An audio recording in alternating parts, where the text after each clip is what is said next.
Hey everybody, Dana Shoaf, editor of Civil War Times Magazine. I'm back here with Melissa Wynn, director of photography.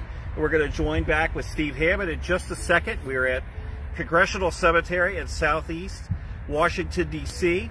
And I'd like Melissa to do another little bit of a pan. We're at a different section of the cemetery. And again, you can see how pretty and beautiful it is. The Anacostia River, you see those bluffs in the distance? That's the other side of the river. So the Anacostia is, the bluffs are right there at the edge of the cemetery. If you want to pan on around,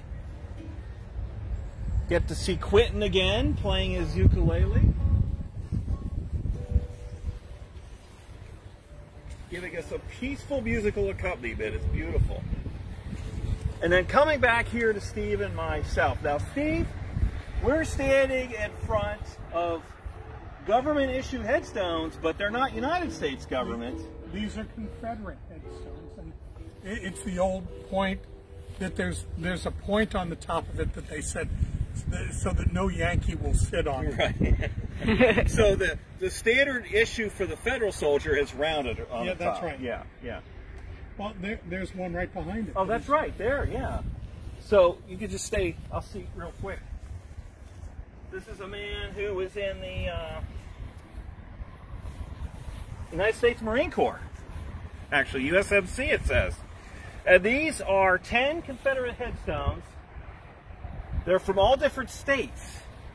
What do we have here? Well, these are probably men who died in a cemetery right up the road here. A hospital. Hospital. Yeah, yes. okay. So there's a hospital nearby. And you said you were talking to Ed Barse about this once. Ed said that no doubt these men came out of the hospital and were buried here. And because you've heard some myths that they were spies or something. Well, you know, and there's another set. There's probably about a dozen over in the other side of Matthew Brady. So there's some other Confederates on the other side of the cemetery. That's okay. Right. And we just in this little group here, there's Virginia, Georgia, North Carolina, Louisiana. Yeah. So that's what tells me they all died on their own. Well, they are resting far from home, but at least they live long enough to tell someone their name and unit, so they're not unknown, which is something. Because there's so many unknowns on both sides during the Civil War, for reasons I think most of our viewers are well aware. But at least these fellas here are known. Their names and unit are known. So if you wanted to come in here and do research, you could. Yes, absolutely. Yeah. Mm-hmm. And again, there's another section across the way. Well, anyone else that wants to say hi? I want to say hi to Pam Berry because we haven't said hi. Oh, yes. Yeah. Hi, Pam. Yeah. Yes, absolutely. Gail Harden is on from Ohio, Ryan Kaiser, and we've got a few other people on too as well. So excellent. Fantastic. So thank you all. We have one more stop, but Steve's going to be, this is the last stop with Steve. We appreciate you being with us. I want to thank you.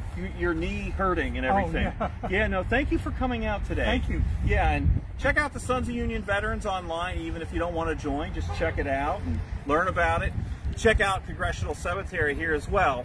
We have one more stop, like I said, and we're going to visit a location where a Civil War personality used to be. So don't miss that. That'll be in a few minutes here.